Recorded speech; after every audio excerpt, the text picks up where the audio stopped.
Anganwadi post వేలం పాట వేశారు సార్. అంటే 5 సంవత్సరాల కిందట వేలం పాట వేశారు సార్. అంగన్వాడీ పోస్టు ఒకటే, కానీ ఇప్పుడు ఏం చేశారంటే ఆ అంగన్వాడీ పోస్టు 5 సంవత్సరాల కిందట వేలం పాట వేశారంటే నేను 2014లో జాయిన్ అయ్యాను సార్. ఆశా వర్కర్గా గెద్దలపాడు గ్రామంలో 2014 జాయిన్ అయిన 10 సంవత్సరాల నుంచి నేను వర్క్ చేస్తున్నాను సార్. కానీ 10 సంవత్సరాల కిందటి వేలం పాట వేశారు అంగన్వాడీ పోస్ట్ ఒకటే సార్. కానీ ఇప్పుడు ఏం చేశారంటే ఆ అంగన్వాడీ పోస్టు నేను ఒక్కరితోనే ఉన్నాను. ఆ ఊర్లో ఇది ఆశా వర్కర్ ఉంది, మిడ్ డే మీల్స్ ఉంది, ఫీల్డ్ అసిస్టెంట్ ఉంది, అలాగే సిఎఫ్ ఉంది, డేలర్ ఉన్నారు, అంగన్వాడీ ఆయా ఉంది, అలాగే స్కూల్ ఆయా ఉంది.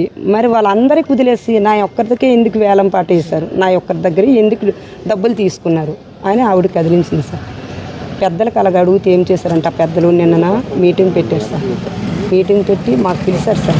అంటే 8వ నెలలో మొదటి మీటింగ్ అయింది సార్. ఊర్లో రాజకీయ నాయకులందరూ ఫస్ట్ మీటింగ్ పెట్టుకొని 8వ నెలలో పిలిచారు నాకు. అంటే 8వ నెలలో ఒకరోజు, అంటే ప్రతి నెలకు కూడా మా ఊర్లో మీటింగ్ అవుతుంది, కానీ ఒక శనివారం పూట మీటింగ్ అవుతుంది. ఆ రోజు మా వాళ్ళు మేము మర్చిపోలేం కదా, వేటకి వెళ్ళమనమాట.